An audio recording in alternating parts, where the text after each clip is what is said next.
Naisip mo na ba na ang isang simpleng panalangin ay makapagpapabago ng lahat?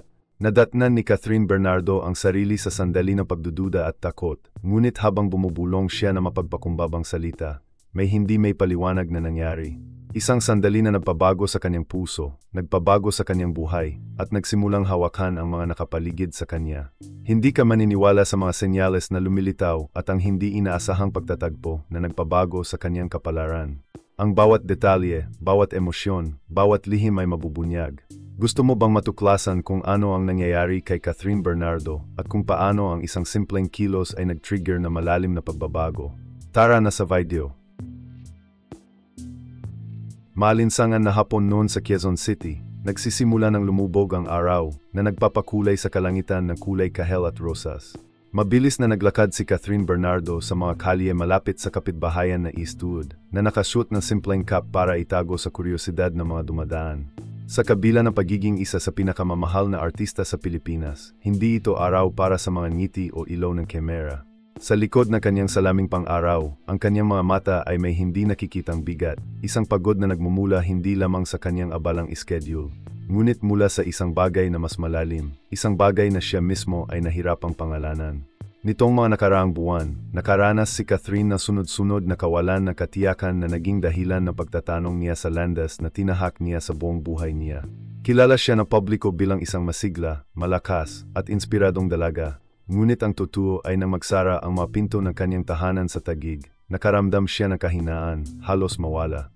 May mga gabing gising siya hanggang madaling araw, nakatitig sa kisam, iniisip kung may pakay pa ba siya sa kanyang ginawa. Kakaiba para sa kanya na aminin, ngunit kahit napapaligiran ng palakpakan at pagmamahal, ay walang laman. Sa bawat mapagmahal na mensahe na natatanggap niya mula sa mga tagahanga, naroon din ang silent action ng pagdududa. Am I living the life that I was meant to live? Ako pa rin ba ang taong lagi kong pinapangarap? Ang mga tanong na ito, tahimik at paulit-ulit, ay sumunod sa kanya na parang mga anino na lumalampas sa mga ilaw sa entablado. Sa partikular na hapong iyon, pagkatapos tapusin ang isang pulong na hindi nagbigay sa kanya ng kasiyahan, nagpasya si Catherine na gumala sa mga lansangan nang walang patutunguhan. Dinala siya ng kanyang mga rakbang patungo sa isang maliit na cafe na nakatago malapit sa Katipunan Avenue, kung saan nakaupo siyang mag-isa sa isang maingat na sulok. Umorder siya ng simple, matapang, itim na cup na walang asukal.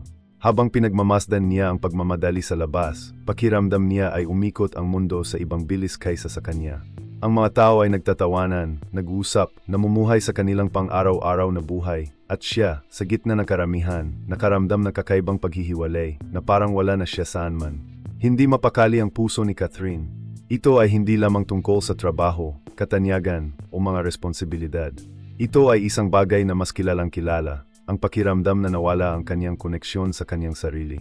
Ang kanyang isip ay puno ng mga inaasahan, mga kahilingan, at mga panlabas na panggigipit. Ngunit ang pinakakinatakutan niya ay ang realisasyon na hindi na niya nakikilala ang sariling boses sa loob. Parang may gustong sabihin sa kanya ang kaluluwa niya, pero hindi niya marinig. Habang hawak niya ang kanyang tasa ng cup, naalala ni Catherine ang mga sandali mula sa kanyang pagkabata sa Cabanatuan, nang malaya siyang tumakbo sa bukid kasama ang kanyang mga pinsan, nang walang pag-aalala o takot. Naalala niya ang malumanay na boses ng kanyang ina, na palaging nagsasabi sa kanya, "Anak, kapag ang mundo ay napakabigat, makipag-usap sa Diyos, kahit na ito ay isang salita lamang." Ang alalang ito, na napakasimple at sinaunang, ay nagdulot ng paninikip sa kanyang dibdib. Ang sagot kaya ay tiyak sa kung ano ang nakalimutan niya sa paglipas ng mga taon. Huminga na malalim si Catherine. Ang pagkabalisa ay hindi panandalian, alam niya. Ito ay tulad ng isang pagtawag, isang imbitasyon upang tumingin na mas malalim sa loob ng kanyang sarili. Pero at the same time may takot. Takot na harapin ang mga sagot na maaring lumabas. Takot na aminin na, sa kabila ng lahat ng kanyang tagumpay, nakaramdam pa rin siya ng kalungkutan. Takot na matuklasan na marahil ay may kulang sa kanyang buhay. Pagsapit ng gabi at pagbukas ng mga ilaw ng lungsod, umalis si Catherine sa coffee shop at umuwi. Tahimik ang daan, at mas lalong umalingaw-ngaw ang kanyang mga inisip sa loob niya. Imposibleng itanggi, isang ipo-ipo na emosyon ang sumasakop sa kanyang puso. At sa kaibuturan niya, alam niyang haharapin niya ang isang bagay na mas malaki kaysa sa anumang papel na ginampanan niya. Ang pagkabalisa na iyon ay hindi lamang isang istorbo. Ito ang simula ng isang paglalakbay na magpapabago sa kanyang buhay magpakailanman. Pagdating ni Catherine sa bahay, gabi na. Nabasa ang orasan sa sala pagkalipas ng 9 oras noong Miyerkules, at ang Taguig City ay naliwanagan ng dagat ng mga ilaw na nagmumula sa matataas at mataong gusali. Umalingaw-ngaw pa rin ang malayong ingay na trapiko sa mga daan. Ngunit habang isinara niya ang pinto sa likuran niya, may kakaiba siyang naramdaman. Isang malalim, halos ganap na katahimikan na kabaligtaran sa ingay ng buhay sa labas. Dahan-dahang naglakad si Catherine sa sala, naiwan ang bag niya sa sofa. Hinubad niya ang kanyang sapatos, huminga na malalim, at sandali, tumayo sa harap na malawak na bintana ng kanyang apartment. Nakatingin sa mga ilaw ng lungsod na parang naghahanap ng mga sagot sa gitna ng isang universo na maliwanag na lugar. Nagkaroon ng banayad na mapanglaw sa sandaling iyon, na parang ang buong mundo ay gumagalaw, ngunit siya ay iniwan sa tabi, pa rin, na suspinde sa oras. Tila lalong tumitindi ang pagkabalisa na bumabagabag sa kanya mula pa noong hapon. Gayunpaman, kasama nito ang isang tahimik na paanyaya, tingnan ang kanyang sarili. Nagsimulang maglakad-lakad si Catherine sa apartment na may mabagal na hakbang, na para bang may alaala ang bawat sulok. Nasa bookshelf ang mga larawan ng kanyang kabataan, ang kanyang pamilya sa kabanatuan, mga kaibigan sa paaralan, at mga alaala mula sa kanyang karera, mga poster ng pelikula, mga parangal, mga tala mula sa mga tagahanga. Ang bawat bagay ay tila bumubulong na mga kwento tungkol sa kung sino siya, ngunit tila walang sumasagot sa napakahusay na tanong na gumugulo sa kanya. Sino ba talaga siyang gayon? Maya-maya, pinatay ni Catherine ang lahat ng ilaw sa bahay maliban sa malambot na lampara sa kanyang kwarto. Gusto niyang maramdaman ang bigat ng katahimikan, walang distractions, walang kumikislap na screen, walang boses. Kawalan lang ang laman. Umupo siya sa gilid ng kama, niyakap ang kanyang mga tuhod, at ilang minuto ay hinayaang tumulo ang mga luha, tahimik, nang walang pagtutol. Hindi ang mga ito ay luha ng kawalan ng pag-asa, kundi ng pagkahapo, na para bang ang kanyang kaluluwa ay sumisigaw ng pahinga na hindi na may bigay ng kanyang katawan. Noon niya napagtanto, marahil ang kailangan niya ay hindi ang paghabol na higit pang mga sagot mula sa mundo, kundi ang huminto at makinig sa kung ano ang sasabihin ng katahimikan.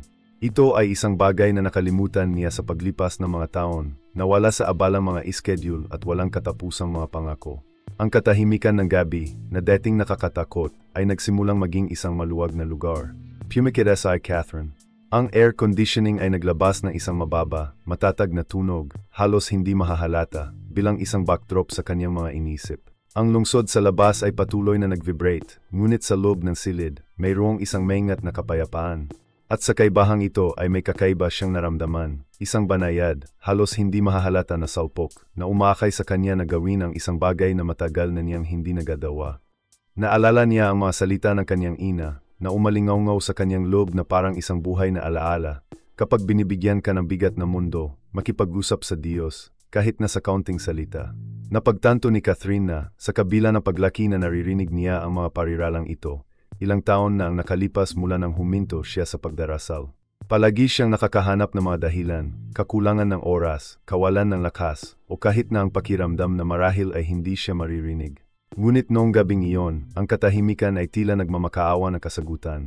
Huminga ulit na malalim si Catherine. Ang madilim na silid, ang malambot na liwanag mula sa lampara, ang malayong tunog ng mga sasakyan sa di kalayuan. Lahat ay tila lumikha ng perpektong setting para sa isang bagay na intimate, isang bagay na hindi kailangang planuhin o sanayin. Hindi niya alam kung ano ang sasabihin, ngunit alam niyang may dapat siyang sabihin. Sa pagkakataong iyon ay lumuhod si Catherine sa tabi ng kama, ipinatong ang kanyang mga kamay sa maputlang bedspread. Ipinikit niya ang kanyang mga mata at hinayaang bumalot sa kanya ang katahimikan. Bumibilis ang tibok ng puso niya, parang bubuksan na nito ang isang pinto na matagal nitong nakalok. Umagos pa rin ang mga luha sa kanyang mukha, ngunit sa pagkakataong ito, may kakaiba sa kanila, isang pakiramdam ng pagsuko, na tahimik na tapang. At doon, sa katahimikan ng gabi, gumawa ng desisyon si Catherine na magpapabago sa lahat. Magdaday Solcia. Nanatili si Catherine sa kanyang mga tuhod sa tabi ng kama, naramdaman ang malambot na lamig ng mga floorboard na dumampi sa kanyang mga paa. Ang silid ay nahulog sa kadiliman, na nailawan lamang ng dilaw na liwanag ng lampara. Napakalalim ng katahimikan na naririnig niya ang sariling paghinga, ay regular at mabigat, na para bang dinadala ng bawat buntong hininga ang bigat nitong mga nakaraang buwan. Hindi niya alam kung paano magsisimula o kung anong mga salita ang gagamitin. Nakaramdam siya ng kakaibang maliit, tulad na isang nawawalang bata na sinusubukang tawagan ang kanyang ina sa dilim. Ilang sandali, naisipan niyang sumuko. Paano kung walang makarinig sa akin? Paano kung kalokohan lang ito? Bulong niya sa isip niya. Pero sa kaibuturan ko, may nagtulak sa kanya na magpatuloy. Ito ay hindi bulag na pananampalataya o isang sinaunang kaugalian, ito ay pangangailangan. Ang pangangailangang ilagay sa mga salita ang matagal ng tahimik na sinisigaw ng kanyang kaluluwa. Dahan-dahang pinagsalikop ni Catherine ang kanyang mga kamay, pinikit ang kanyang mga mata, at hinayaang tumulo ang luha ng walang tigil. Pagkatapos, sa mahinang boses, halos pabulong, binigkas niya ang kanyang unang pangungusap. Panginoon, hindi ko alam kung paano kakakausapin na maayos. Pero pakiusap, makinig ka sa akin. Ang mga salitang iyon ay lumabas ng may kahirapan, ngunit sila ay nagdala ng isang dalisay na katotohanan, na walang anumang maskara. Hindi siya humihingi ng katanyagan, tagumpay, o pagkilala. Wala siya sa harap ng mga kamera, walang audience. Siya lang, nag-iisa, sinusubukang makipag-usap sa isang bagay na mas malaki kaysa sa kanyang sarili. Huminga na malalim si Catherine at nagpatuloy. Alam kong marami ang nakakakita sa akin na malakas, pero hindi ako ganon kalakas. Nakakaramdam ako ng pagod, nawawala, at minsan hindi ko na alam kung sino ako. Gusto ko lang ng kapayapaan, ang kapayapaan na naramdaman ko nung bata pa ako na tumatakbo sa mga bukid ng Kabanatuan. Gusto kong maniwala na may isang bagay pa rin sa loob ko na kapaki-pakinabang. Kaya please, tulungan mo ako.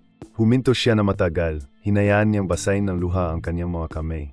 Nabulunan ang boses niya, pero sa bawat salita niya, unti-unting umaangat ang bigat mula sa dibdib niya. Walang mga rehearsed phrases, walang eloquence. Isang hubad, wasak na puso, nag-aalok sa katahimikan na kanyang tunay na sarili. I don't know if I deserve it, but if you can show me a way, just a small sign, I promise I'll try to be better. Better with myself, with others, with everything. Huwag mo lang akong hayaang manatili sa kawalan na ito. Please Lord, hear me. Ang pagiging simplo na panalangin iyon ay halos nakalilito. Walang mga grandiose requests, walang long wish lists. Isang taos pusong pakiusap lamang para sa kapayapaan, para sa kalinawan, para sa kahulugan. Parang bumalik si Catherine sa pagiging dalagana, sa edad na 8, ay nagtago sa likod ng bahay ng kanyang lola sa Nueva Ecija at bumulong sa Diyos, humihingi ng lakas ng loob bago ang bawat pagtatanghal ng paaralan. Nang matapos siyang magsalita ay nanatiling tahimik si Catherine. Bumibilis ang tibok ng kanyang puso, at tila nanginginig ng bahagya ang kanyang buong katawan. Para siyang naghubad sa harap ng isang invisible na salamin, inilantad ang mga bahagi ng kanyang sarili na kahit siya ay ayaw niyang harapin. Ngunit nagkaroon ng ginhawa sa kilos na iyon. Ang simpleng panalangin ay hindi nakapagpabago ng katotohanan sa paligid niya, ngunit may kakaiba, isang pakiramdam ng pagsuko, na sa unang pagkakataon sa mahabang panahon, hindi niya sinusubukang dalhin ang lahat ng mag-isa. Nakatayo siya doon, hindi gumagalaw, humihinga lang, hinahayaan ang katahimikan na magsalita para sa sarili.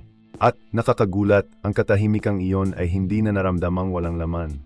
Hindi alam ni Catherine na sa pagsasalita na mapagpakumbab ang mga salitang iyon. Nabuksan niya ang pinto sa isang bagay na magpapabago sa kanyang buhay sa hindi may paliwanag na mga paraan.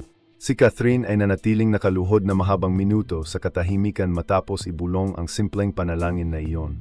Nakapikit pa rin ang kanyang mga mata at patuloy ang pag-agos ng mga luha, ngunit ngayon ay may kakaiba sa kanila. Hindi na ito luha ng sobrang pagod, kundi ng kaginhawaan, na para bang sa wakas ay nakahanap na siya ng ligtas na lugar kung saan may lalabas niya ang matagal na niyang hawak. Biglang may nangyari. Walang malakas na putok, walang cinematic kiss. Ito ay isang bagay na banayad, ngunit napakatindi kaya napamulat niya ang kanyang mga mata sa pagkagulat. Ang silid, na dating nabalot ng kadiliman, ay tila mas maliwanag, kahit na walang mga bagong ilaw na nakabukas. Ang malambot na liwanag mula sa lampara ay tila mas malinaw na kumalat, na pumupuno sa mga sulok ng silid. Napakurap-kurap si Catherine sa pagkalito, iniisip na baka epekto lang ito ng mga luhang lumalabo ang kanyang paningin. Ngunit nang punasan niya ang kanyang mga mata, napagtanto niyang nanatili ang sensasyon. Higit sa liwanag, ito ay isang presensya. Ang isang banayad na init ay nagsimulang kumalat sa kanyang dibdib, na para bang isang pinong apoy ang nag-alab sa loob niya. Hindi ito init ng katawan o anumang pisikal. Tila isang hindi nakikitang yakap ang bumalot sa kanya, isang hindi may paliwanag na kaginhawaan na hindi nagmula sa kung saan at tila nanggagaling sa kung saan-saan. Ipinatong ni Catherine ang kanyang kamay sa kanyang puso, sinusubukang unawain kung ano ang nangyayari. Bumibilis ang tibok ng puso niya, ngunit hindi ito takot. Parang nakahanap ng bagong lakas ang puso niya, ibang ritmo, puno ng buhay.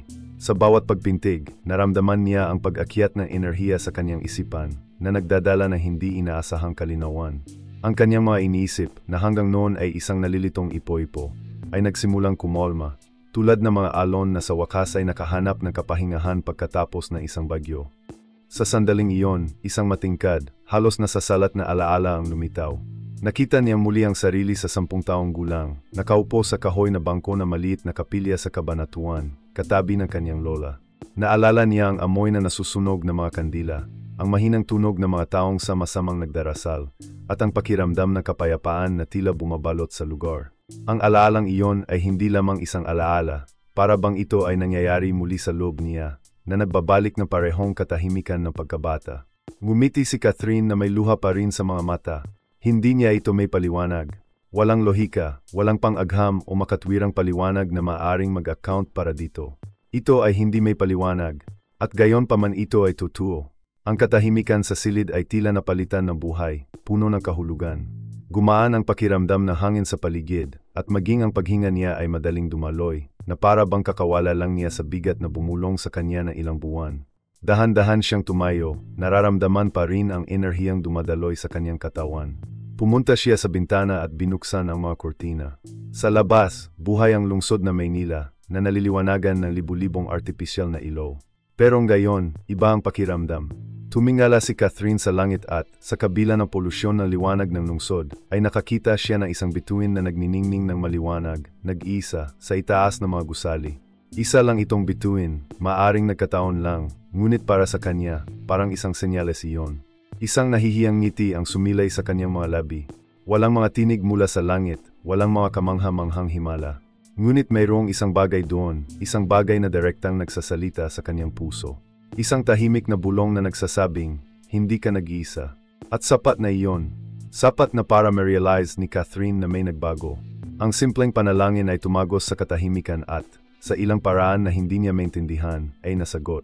Hindi sa mga salita, ngunit sa presensya, sa kapayapaan, sa isang hindi may paliwanag na init na pumupuno sa bawat bakanteng espasyo sa loob niya. Pumikit muli si Catherine, nakasandal ang noo sa malamig na salamin ng bintana. Huminga siya na malalim, pakiramdam niya ay unti-unting lumalabas ang hangin, na para bang ito ang unang pagkakataon sa mahabang panahon na siya ay tunay na nakahinga. Mula sa sandaling iyon, alam niya, may nangyari. Isang bagay na hindi niya may paliwanag, ngunit hinding-hindi niya may tatanggi. Nanatiling nakasandal si Catherine sa bintana na ilang minuto. Hinayaan siyang bumalot ng buo ang pakiramdam na iyon. Nanatili ang banayad na init sa kanyang dibdib, halos parang apoy na hindi mapapatay. Hindi ito isang pisikal na bagay na makikita, ngunit ito ay kasing totoo na iba pang karanasan na naranasan niya. Alam niyang hindi ito nagkataon lamang. Ang tahimik at nakaaliw na presensyang iyon ay tila sumagot sa kanyang panalangin sa paraang hindi inaasahan. Hindi may paliwanag, ngunit lubos na malinaw sa kanyang puso. Habang sinusuri niya ang lungsod sa labas, may napansin si Catherine na kakaiba. Ang parehong mga gusali na ilang minuto noon ay tila malamig na mga blok na sementong gayon ay iba na ang hitsura. Nakita niya sa mga ito hindi lamang mga istruktura, ngunit mga lugar na puno ng buhay. Mga kuwento, mga taong nagdadala ng kanilang sariling mga pasanin, ng kanilang sariling mga tahimik na panalangin. Sa kauna-unahang pagkakataon sa mahabang panahon, hindi siya nakaramdam ng paghihiwalay. Nadama niya ang bahagi ng isang bagay na mas malaki, na para bang konektado siya sa lahat sa isang misteryoso at malalim na paraan. Ang pagkabalisa na sumasakit sa kanya nitong mga nakaraang buwan ay nagsimulang mawala. Hindi man ito tuluyang nawala, bagkus ay nawala ang nakakasakal na bigat na nagparalisa sa kanya. Ang kahungkagan sa loob niya ay tila napuno na hindi nakikita ngunit hindi may kakailang naroroon. Parang bigla siyang nagkaroon ng puwang para huminga. Ipinatong ni Catherine ang kanyang kamay sa kanyang puso at napagtanto na ang kaninang mabilis na ritmo ay napalitan ng isang mahinahon, tuloy-tuloy na beat, halos tulad ng isang mapayapang musika na nagpapatahimik sa kanyang mga inisip. Bumalik siya sa kama at dahan-dahang umupo. Pinoproseso pa rin ang nangyari. Namumula pa rin ang kanyang mga mata dahil sa pag-iyak, ngunit may kislap sa mga ito na ilang oras pa lang ay wala na doon. Gumiti si Catherine sa sarili, isang mahiyain, halos parang bata ng ngiti, ngunit puno ng pag-asa na akala niya ay nawala na. Sa sandaling iyon ay napagtanto niya ang isang bagay na mahalaga. Ang panalangin na ginawa niya ay hindi lamang isang kahilingan sa Diyos, kundi isang pakikipagtagpo din sa kanyang sarili. Sa pamamagitan ng paglalagay ng kanyang sakit sa mga salita, sa wakas ay hinarap niya ang kanyang nararamdaman, nang walang maskara, nang walang itinatago. At sa pagkilos na iyon na kahinaan, natabuan niya ang lakas na labis niyang hinahangad. Huminga na malalim si Catherine, at sa kauna-unahang pagkakataon sa loob na mahabang panahon, gumaan ang pakiramdam na hangin, para siyang nalagpasan ng bagyo at ngayon ay nararamdaman na niya ang mahinahong simoy na hangin pagkatapos ng unos. Ipinikit niya ang kanyang mga mata at hinayaan ang sensasyong maghugas sa kanya. Ang epekto ng gabing iyon ay hindi magiging panandalian. May nagising sa loob niya. Samantala, nagsimulang mabukas ang kanyang isip sa mga bagong insight. Ang mga masasakit na alaala na kanina ay sumasakal sa kanya ay tila inano sa kapayapaang nararanasan niyang gayon.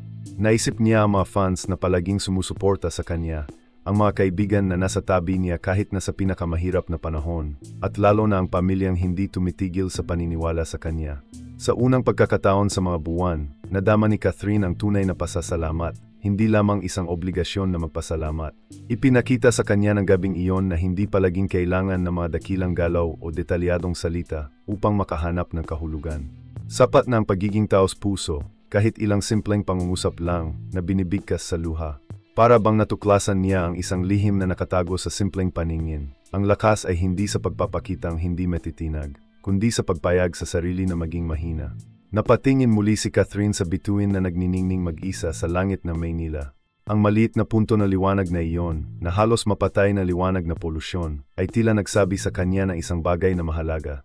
Kahit na sa pinakamadilim na kadiliman, ang isang liwanag ay laging nakakahanap ng paraan upang lumiwanag. At iyon mismo ang naramdaman niya, isang liwanag ang muling nabuhay sa loob niya, at kahit maliit pa ito, sapat na iyon para gabayan siya. Ang epekto ng karanasang iyon ay hindi limitado sa kasalukuyan. Malinaw ang pakiramdam ni Catherine na mula noon ay may magbabago sa kanyang buhay. Hindi niya alam kung paano o kailan, ngunit pakiramdam niya ay malapit na siyang makaranas ng pagbabago. At sa unang pagkakataon sa mahabang panahon, hindi ako natakot sa pagbabagong ito. Sa kabaligtaran, handa akong tanggapin ito. Humiga sa kama si Catherine sabay buntong hininga, hinila ang light blanket sa kanya. Ang kanyang puso ay payapa, at ang kanyang isip ay sa wakas ay tumahimik. Bago siya nakatulog, naisip niya, kung ang gayong simpleng panalangin ay makapagbibigay ng kapayapaang ito, marahil ay may iba pang mga palatandaan na darating. At hindi niya alam na, mula sa gabing iyon, ang mga maliliit na kaganapan ay magsisimulang kumpirmahin na ang kanyang panalangin ay hindi lamang dininig, ngunit nagdulot din na isang bagay na mas malaki kaysa sa naisip niya. Kinaumagahan, nagising si Catherine na iba ang pakiramdam. Ang sinag na araw na dumadaloy sa mga bitak ng mga kurtina ay naramdaman na mas mainit, mas malugod, na tila tinatanggap ang isang bagong yugto ng kanyang buhay. Ang kanyang alarma ay tumunog ng husto sa alas 7, ngunit nakakagulat, siya ay gising na ilang minuto bago. Pinapanood ang gintong liwanag na kumalat sa buong silid. Pambihira para sa kanya, na walang tulog at pagod na gumising ng napakaagan ngunit magaan ang pakiramdam. Habang naghahanda siya ng kanyang simpleng almusal, isang tasa lang na itim na cup at ilang sariwang prutas, napansin niya ang kakaibang katahimikan sa kanyang gawain. Ang bawat kilos ay tila may higit na kahulugan, ang tunog na kumukulong tubig, ang bango ng cup na umaagos sa kusina, ang malamig na dampi na hinog na mangga habang hinihiwa niya ito sa mga piraso. Ang mga ito ay maliit na detalye, ngunit sa paanuman ay nadama nila na mas buhay.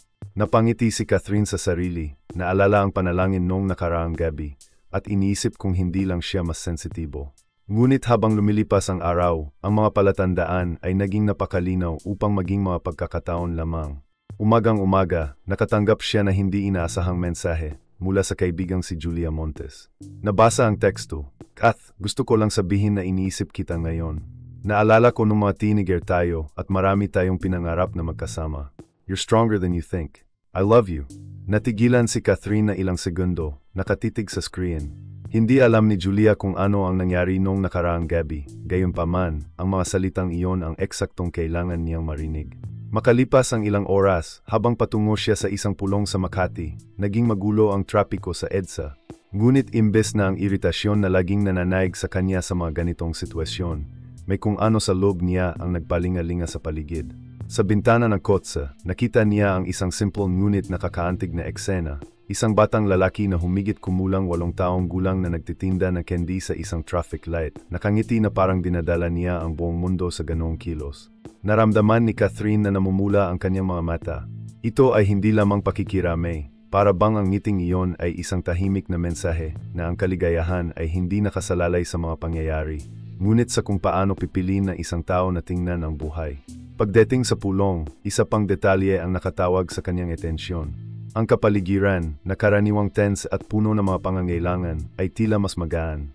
One of the producers, known for his serious and demanding nature, complimented her demeanor and said, "Catherine, IBA ang liwanag mo na yan.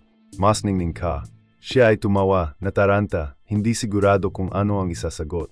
Ngunit sa kaibuturan niya, naramdaman niyang hindi lang ito isang impresyon. May kakaiba talaga sa kanya simula noong nakaraang gabi. Sa tanghalian, habang naglalakad sa abalang kalye ng Bonifacio Global City, napahinto si Catherine na isang matanding fan na may hawak na shopping bag. Tinitigan siya sa mata ng babaeng nagpakilalang Lola Carmen at nanginginig na boses. "Anak, salamat sa pagiging inspirasyon mo sa marami. Gabi-gabi kitang pinagdadasal." Hindi nakaimik si Catherine. Paano niya may papaliwanag na, sa linggong iyon, naramdaman niyang humihina na ang kanyang lakas, at ngayon ay natanggap niya ang kilos na ito ng pagmamahal na para bang ito ay isang regalong ipinadala sa tamang panahon.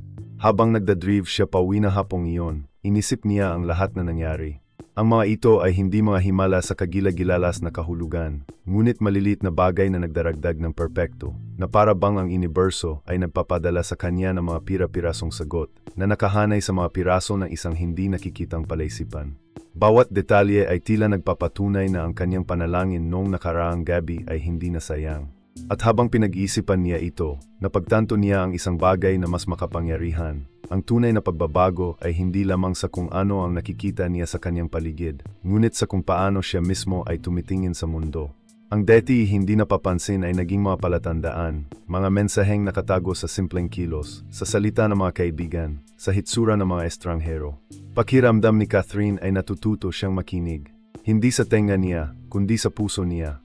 At ang bagong pananaw na ito ang nagpaunawa sa kanya na ang hindi may paliwanag ay hindi lamang sa loob niya, kundi pati na rin sa mundo sa paligid niya, na nangyayari sa bawat sandali. Hindi niya alam na ang maliliit na palatandaang ito ay simula pa lamang. May isang bagay na mas malaki pa ang tatawid sa kanyang landas, at hindi ito nagkataon. Isang maaraw na hapon sa Maynila, bago mag-alas 4, nang magpasya si Catherine na mamasyal sa Rizal Park sa Ermita. Pagkatapos na matitinding araw ng mga pagpupulong at appointment, naramdaman niyang kailangan niyang makipag-ugnayan muli sa isang bagay na mas simple, mas tao, isang bagay na walang mga kamera, kontreta, o mga pangako. Sariwa ang hangin, ang banayad na simoy ng hangin na nagdadala ng halimuyak ng mga bulaklak at bagong putol na damo, at ang di kalayuang tunog ng mga batang naglalaro ang kumukumpleto sa kapaligiran. Habang tinatahak niya ang pangunahing daanan ng parke, iniisip ang mga kamakailang pangyayari, ang panalangin, ang hindi may paliwanag na sandali, ang malilit na palatandaan, may nakapukaw sa kanyang paningin. Isang matandang lalaki, na nakaupo sa isang bench malapit sa fountain, ay tumingin sa kanya na may maamong ngiti at mga mata na tila alam ang mga kwentong hindi pa niya nasasabi sa sarili. Nakashoot siya na simpleng straw hat at light blue na kamiseta, bahagyang nabahiran na edad, at may hawak na notebook sa kanyang kandungan. Saglit na nag-alinlangan si Catherine, nagulat sa pakiramdam ng pamilyar na dulot ng pagtatagpo na ito. Hindi niya alam kung bakit, ngunit naramdaman niyang kailangan niyang lumapit. Habang papalapit siya, dahan-dahang tumayo ang lalaki at sinabi sa mahinahon at matatag na boses. Para kang isang tao na nagdadala ng maraming bagay sa kanyang puso. Maaari ba akong maupo sa iyo na ilang minuto? Ang simple, direkta, at prangka na tanong ay nagkaroon na hindi inaasahang epekto. Si Catherine, na karaniwang nag-iingat sa mga estranghero, ay nakadama ng kagaanan. Ang isang bagay tungkol sa enerhiya ng lalaki ay naglabas ng kumpiyansa, na parang hindi siya nagkataon, ngunit sa ilang kadahilanan na lumampas sa lohika. Tumango siya at umupo sa tabi niya, nagulat pa rin sa intuisyon na gumabay sa kanya papunta sa bench na iyon. Binuksan ng lalaki ang kanyang kuwaderno at inihayag ang ilang tala na tila mga tula o maluwag na pag-iisip tungkol sa buhay, pag-asa, at pananampalataya. May isang bagay na malalim na nakakaantig tungkol sa material, simple ngunit emosyonal na mga salita na tila direktang nagsasalita sa kaluluwa ni Catherine. Pakiramdam niya ay ang bawat pangungusap ay isinulat para sa kanya, na para bang inilagay ng universo ang lalaking ito doon upang ibahagi ang mensaheng ito. Habang nag-usap sila, napagtanto ni Catherine na may kakaiba sa tila kaswal na engkwentro na ito. Hindi siya nag-alok ng mga madaling sagot o mga nakahanda ng motivational na parirala. Sa halip, nagtanong siya ng mga tanong na nagpilit sa kanya na magmini-mini ng malalim. Pinapayagan mo ba ang iyong sarili na madama ang iyong sariling lakas, kahit na ang lahat ay tila mabigat? Nakikita mo ba ang kagandahan sa malilit na bagay, kahit na tila madilim ang buhay? Umaalingaw-ngaw ang bawat tanong sa kanyang puso, pumukaw sa mga sensasyong matagal na niyang hindi nararamdaman. Ang sandaling iyon, napakasimple at araw-araw sa sinumang nagmamasid, ay may matinding epekto sa kanya. Pakiramdam niya ay nakatayo siya sa harap ng isang taong, sa ilang mahiwagang paraan, ay mas naunawaan ang kanyang kaluluwa kaysa sinumang malapit na kaibigan o katrabaho. Makalipas ang halos 40 minuto, tumayo ang lalaki, isinara ang kanyang notebook at nakangiti. Bago umalis, isang pangungusap lang ang sinabi niya. Patuloy na pakinggan ang iyong puso, Catherine. Ang mundo ay laging tumutugon sa mga paraan na hindi natin mahuhulaan. Tumayo si Catherine, pinapanood siyang mawala sa mga puno ng park. Ang pagtatagpo, maikli at hindi inaasahan, ay tila may kahulugan. Hindi lang ito nagkataon. Bawat kilos, bawat salita, bawat tingin na ibinahagi niya sa lalaking ito ay tila isinaayos na mas dakila, na para bang ginagabayan siya na hindi nakikitang puwersa na sumasagot sa kanyang mga panalangin. Habang naglalakad siya pauwi, tumindi ang pakiramdam ng presensya at kapayapaang naramdaman niya kagabi. Gayon, hindi lang ito nanggaling sa loob niya, tila lumawak ito sa lahat ng bagay sa paligid niya. Gumiti ang mga estranghero, naglalaro ang mga bata, at ang hangin ay tila bumubulong ng mga salita ng pampatibay loob. Napagtanto ni Catherine na ang buhay ay nagsisimula ng magkaiba, at kung minsan ang mga sagot ay hindi dumarating sa engrandeng, nakikitang mga himala, ngunit sa mga simple at hindi inaasahang pagtatagpo na nagbabago sa paraan ng ating pakiramdam at pangunawa sa mundo. At sa sandaling iyon, nang magsimulang lumubog ang araw, na nagpapakulay ng kahel at rosas sa kalangitan, nakaramdam si Catherine na tahimik na katiyakan, may mas malaking nangyayari sa kanyang buhay. Isang bagay na hindi niya may paliwanag, ngunit iyon ang gagabay sa kanya sa mga landas ng pagbabago at pagtuklas na higit pa sa anumang naisip niya. Sa mga araw pagkatapos na engkwentro sa Rizal Park, naramdaman ni Catherine na may kung ano sa kanyang loob na nagsimulang muling ayusin, na para bang ang bawat piraso ng kanyang puso at isipan, na dati nakakalat at nalilito, ay nagsimulang magkahanay. Ang banayad, hindi may paliwanag na lakas ng gabi ng panalangin, nang gayon ay pinalakas ng mga panlabas na palatandaan at ang hindi inaasahang pagtatagpo, ay tila nagniningning sa bawat aspeto ng kanyang buhay. Napagtanto niya na ang pagbabago ay hindi nagmumula sa labas, hindi mula sa mga parangal, kontreta, o katanyagan, kundi mula sa loob, mula sa paraan na pinili niyang madama at makita ang mundo. Tuwing umaga, pagkagising, ang una niyang ginagawa ay magpasalamat. Hindi sa mga formalidad, ngunit sa isang taos pusong kamalayan sa presensya. Naramdaman niya ang init ng araw na dumadaloy sa bintana, ang huni ng mga ibon sa Quezon City, ang amoy na sariwang cup na siya mismo ang nagtimpla. Ang lahat ay tila mas buhay, mas masigla, at ito ang nagpadama sa kanya na konektado hindi lamang sa lungsod sa paligid niya, kundi sa kanyang sarili. Sa trabaho, napansin din ni Catherine ang mga pagbabago. Ang stress at pressure, na dati ay per-pareho, ay nanatili, ngunit ngayon ay iba na ang kanyang reaksyon. Sa halip na makaramdam na pagkabalisa o pagkabigo, sinimulan niyang makita ang mga hamon bilang mga pagkakataon sa pag-aaral. Ang isang pagpupulong na maaring naging sanhi na pangangati ay nilapitan ng gayon ng may pagkamausisa. Nagsimula siyang makinig ng mas mabuti sa iba, mapansin ang mga nuances na dati nang hindi napapansin, at makaramdam na tunay na empatiya. Kahit na ang kanyang mga kasamahan ay napansin ang pagkakaiba, mayroong isang bagong kalmado sa kanyang mga tingin, isang presensya na natural na nagniningning. Ngunit ang pagbabago ay hindi limitado sa profesional na kapaligiran. Sa kanyang personal na buhay, sinimulan ni Catherine na linangin ang mga sandali ng pagsisiyasat ng sarili, tahimik na paglalakad, pagbabasa ng tula, at pagkuha ng mga maikling pahinga upang magnilay at mag-obserba. Natuklasan niya ang kasiyahan sa mga simpleng bagay, tulad ng paghahanda ng pagkain, pag-ayos ng mga bulaklak sa sala, o simpleng pagupo sa balkonehe at pagmasdan ang pagdaan ng buhay. Bawat kilos, bawat sandali ay namulat, na para bang muling natutuklasan ang kagandahan ng pang-araw-araw na buhay. Bagay na dati ay hindi napapansin sa gitna ng pagmamadali at pagmamadali ng katanyagan.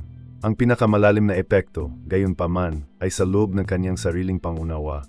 Napagtanto ni Catherine na ang takot na dinala niya, na hindi sapat, hindi matupad ang mga inaasahan, na mawalan na ugnayan sa kung ano ang tunay na mahalaga, ay nagsisimula ng matunaw. Para siyang nakakuha ng isang panloob na lakas na laging nariyan ngunit natatakpan ng panlabas na mga panggigipit at nakababahalang mga pag-iisip. Gayon, nadama niya ang tunay na pagtitiwala, hindi sa isang mapagmataas na paraan, ngunit sa isang mahinahon, balanseng paraan, batay sa isang malalim na pag-unawa sa kung sino siya at kung ano ang maaari niyang harapin.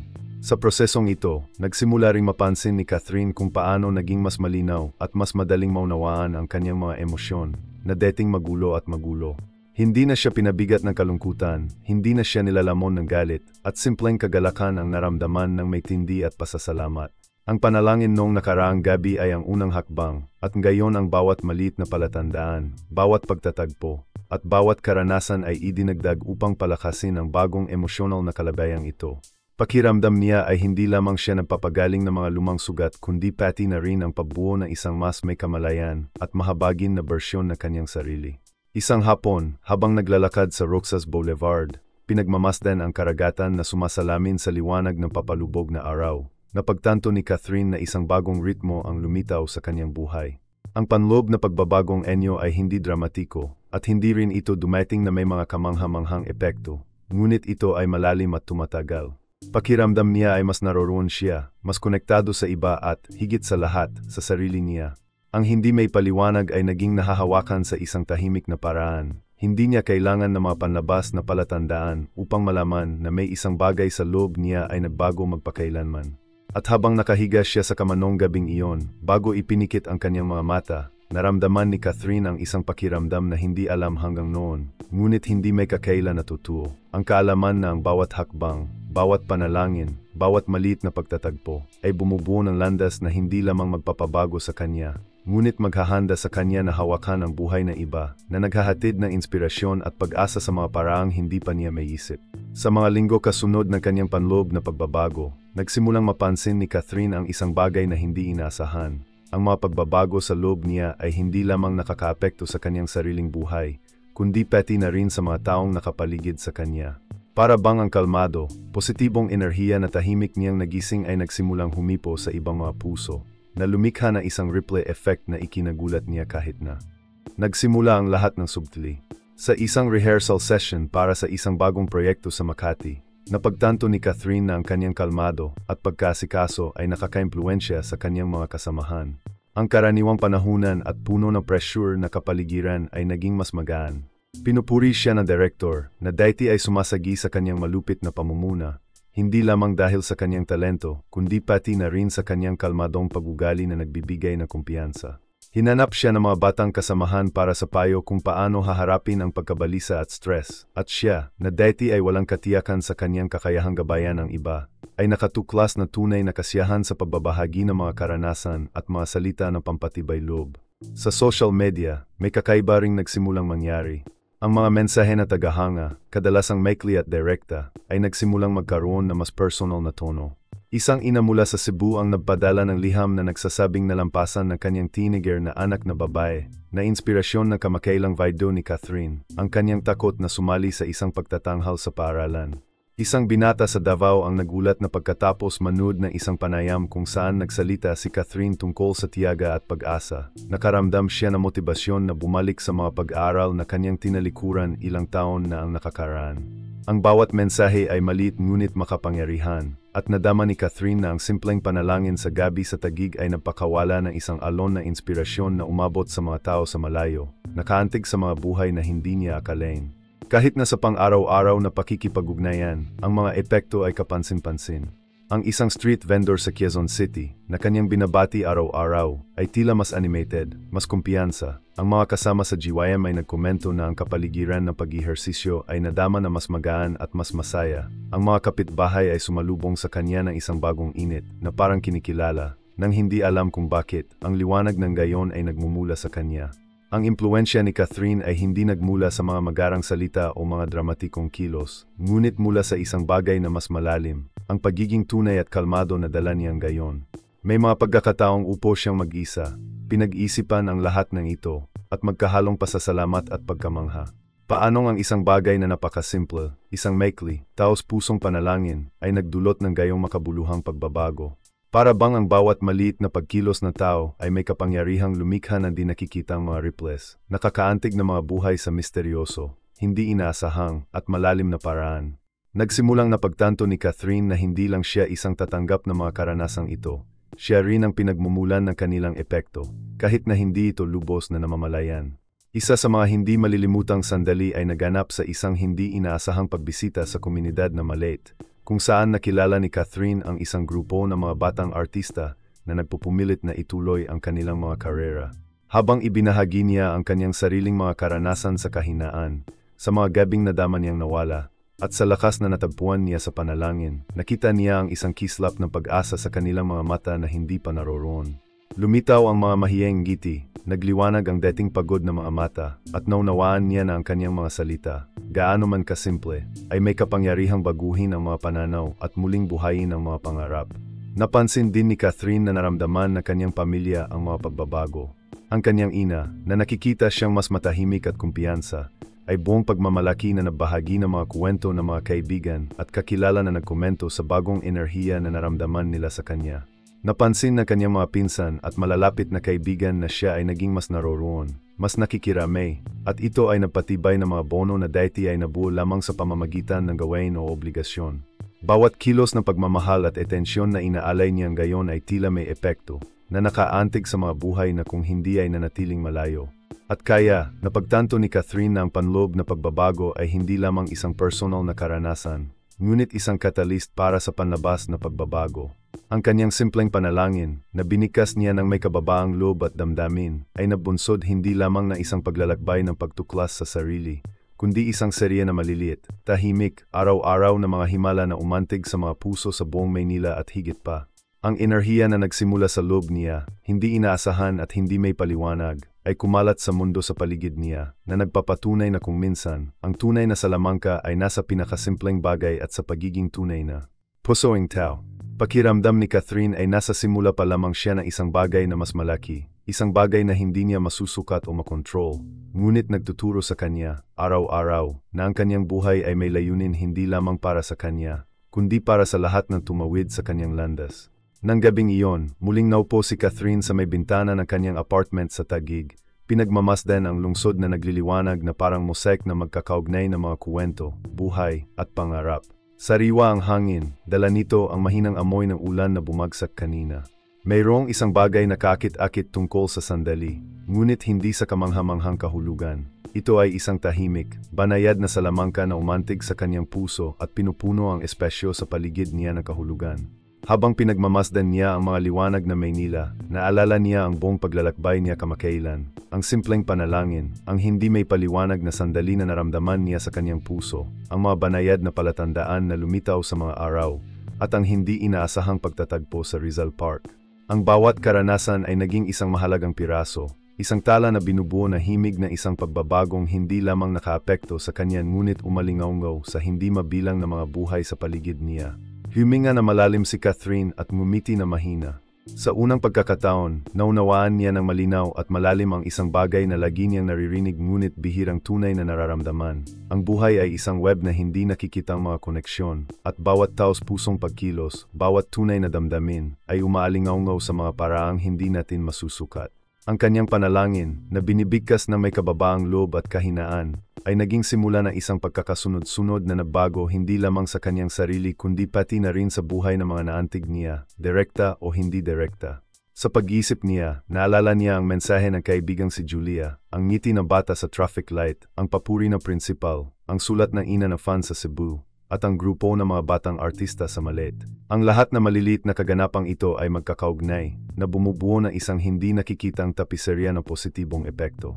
Napagtanto ni Catherine na hindi ito nagkataon. Ito ay ang sagot ng universo, o marahil ng Diyos, ngunit sa alinmang paraan, ito ay isang sagot na nagmula sa labas at sa loob. Nakaramdam siya ng matinding pasasalamat, hindi lamang sa nangyari, kundi sa mga natutunan niya tungkol sa kanyang sarili. Naunawaan niya na ang tunay na pagbabago ay nagsisimula sa loob, ngunit hindi nagtatapos doon. Sa pamamagitan ng pagbabago sa sarili, nakagawa siya ng puwang para sa iba na magbago rin. At iyon, para kay Catherine, ay mas makapangyarihan kaysa sa anumang parangal, pagkilala, o panlabas na tagumpay. Sa sandaling iyon, isang bagay na mas nakakasiwalat ang nangyari. Ipinikit ni Catherine ang kanyang mga mata at bumalik ang isang malambot, matingkad na alaala ng pagkabata, ang batang babae na tumatakbo sa bukirin ng kabanatuan, nakikipagtawanan kasama ang kanyang lola, dinadama ang init ng araw at ang malamig na simoy na hangin sa kanyang mukha.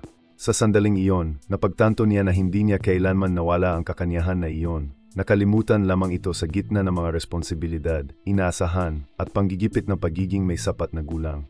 Ang simpleng panalangin ay parang tulay na muling nagugnay sa kanya sa bahaging iyon ng kanyang sarili, dalisay, mahina, at puno ng buhay. Binuksan ni Catherine ang kanyang mga mata at ibinalik ang tingin sa lungsod. Gayon, bawat liwanag, bawat anino, bawat galaw ay tila may dalang kwento ng pag-asa at posibilidad. Naunawaan niya na hindi siya nag-iisa o nawala, at ang panalangin na iyon ay hindi lamang nagbago sa sandaling iyon, ngunit nagpasimula ng isang patuloy na pagbabago, na may kakayahang makaapekto sa lahat ng tumawid sa kanyang landas. Nadama niya ang isang tahimik na lakas na pumipintig sa loob niya, isang katiyakan na ang kanyang paglalakbay ay may layunin, at na ang bawat maliit na kilos ng pagmamahal at pananampalataya ay maaring magpakawala ng isang dakilang bagay. At pagkatapos, sa wakas, ang paghahayag ay bumagsak sa kanyang puso. Ang simpleng panalangin, na inyalay ng may katapatan at pagpapakumbaba, ay hindi lamang nakaantig sa kanyang buhay ngunit binago ang takbo ng lahat ng bagay sa paligid niya. Ito ay hindi magik sa pambihirang kahulugan, ngunit ang magik na epekto na tao, ang katotohanan na kapag kumonekta tayo sa kung ano ang pinakamalalim sa atin, maaari nating ipaliwanag ang mga landas, magbigay na inspirasyon sa mga puso, at baguhin ang mga tadhana, kahit na hindi natin namamalayan. Pumikit muli si Catherine, nakaramdam ng kapayapaan, katapangan, at pagmamahal. Sa unang pagkakataon sa mahabang panahon, alam niya na ang buhay ay binubuo na maliliit, pang-araw-araw na mga himala, na tunay na mga kilos at damdamin, at ang bawat sandali ay may kapangyarihang baguhin ang lahat. Isang mapayapang ngiti ang lumitaw sa kanyang mukha, habang ang kanyang puso ay tumibok na naayon sa universo sa kanyang paligid. Andasia. At, sa sandaling iyon, ang katiyakan na wala nang magiging katulad muli ay humawak. Ang simpleng panalangin ay hindi lamang nagpabago sa kanyang kuwento, kundi na lahat na mapalad na tumawid sa kanyang landas. Kung nagustuhan mo ang video na ito, mag-subscribe sa channel at i-on ang mga notification. Magdiwan ng like para matulungan ang channel, at magkita-kita tayo sa susunod na kwento.